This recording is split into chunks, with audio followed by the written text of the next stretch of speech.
You must have heard in the news that Ukraine has fired 6 American-made ballistic missiles at a place called Bryansk, inside Russia, early morning 3:25 a.m. These are American-made short-range ballistic missiles, ATACMS missile. ATACMS stands for Army Tactical Missile System. They are advanced surface-to-surface tactical missiles developed by the United States. Depending on the variant, these missiles can strike targets up to 300 kilometers away. That means they were launched by Ukraine from somewhere this region. It is launched from ground-based platforms like HIMARS or MLRS, which are typically used for launching tactical ballistic missiles. These missiles use GPS guidance for precision targeting, making them highly effective for neutralizing high-value targets far behind enemy lines, such as airfields, logistics hubs, and supply depots. If you see, there are some military facilities in Bryansk region, so probably Ukraine must be targeting them. However, Russian air defense intercepted all 6 of them. They shot down 5 of the missiles and 1 was damaged. By analyzing the damaged fragments, Russian government came to this conclusion that these were American-made ATACMS missiles. Now, this is the first time Ukraine has used the American weapons to strike targets deep inside Russia. Do you know what does it mean? It means even the United States is fully aware that if Ukraine fires an American-made missile into Russia, then the Russians would easily know about it and there will be escalation. That means the US government under current President Joe Biden has to give authorization to Ukraine for using American missiles. I mean, just think about it. Throughout Joe Biden's tenure, Ukraine never got the permission to fire American missiles inside Russian territory. They only had permission to fire within Ukrainian territory. I'm talking about Russian occupied territory inside Ukraine. So the US government has never given permission to Ukraine to fire American missiles inside Russia because that will require strict authorization and the US government has to be extremely cautious about endorsing such strikes. And now when almost 2 months is left for Joe Biden to leave and for Trump to arrive, these kind of authorizations are being given to Ukraine from US President's office so casually. Now, doesn't that seem strange? Now, some may say that this is nothing new. This is a retaliatory move by Ukraine because the day before there was a Russian strike on the power grid in Odessa. So you have to understand that a lot has been happening between Ukraine and Russia since 2 years. A lot of destruction, bloodshed, and everything in between. But now, with just about 2 months left before Biden's term ends, his government is finally giving permission to Ukraine to fire inside Russia, knowing fully aware that such actions can potentially lead to World War III.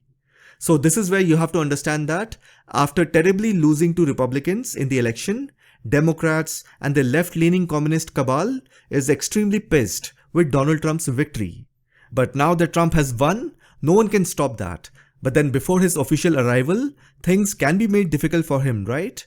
It's like imagine you are the replacement of your current boss.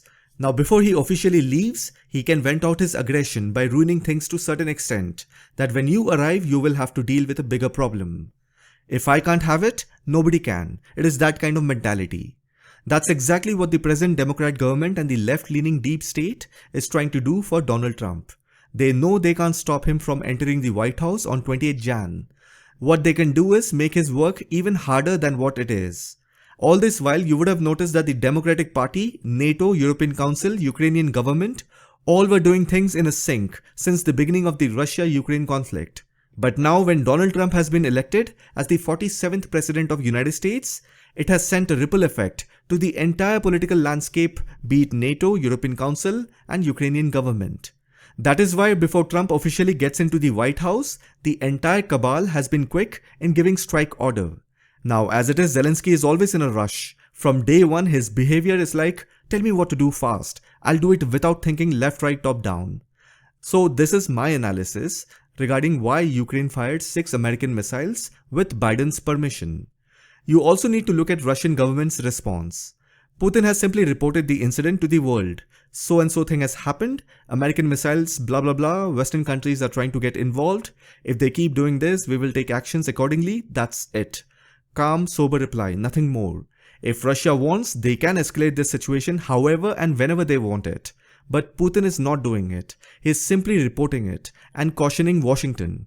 because he knows before Trump gets into the office, these Democrats and left communist cabal are going to do everything to instigate or fuel this dying conflict in every way possible. Putin and Trump will get along and negotiate a deal very soon, this is for sure. Trump has already said his first task is to end this conflict once and for all. Democrats, Zelensky, left communist lobby, they have been over-milking this conflict for a long time now. It is ultimately draining the American economy. Before Big Daddy arrives to end the game, these left cabal wants to mess up things as much as they can. I'll tell you something about Donald Trump and what his victory means. For a long time in US political history, Donald Trump will have control over White House, that is the presidency, Senate, Supreme Court, and the public vote. That means he will have a brand new deep state. So before Trump officially gets into the White House, he will get to see many such instances that will be created for making Trump's job even more difficult. And now we are also hearing Ukraine has fired UK-made Storm Shadow cruise missiles into Russia. Russia understands the situation and is likely to respond accordingly. However, they are unlikely to take any drastic actions, as they recognize that with Trump, there may be an opportunity to negotiate something reasonable. Until then, they might prefer to wait and respond with calculative actions. So let's see how things are going to unfold. I'll see you in the next video.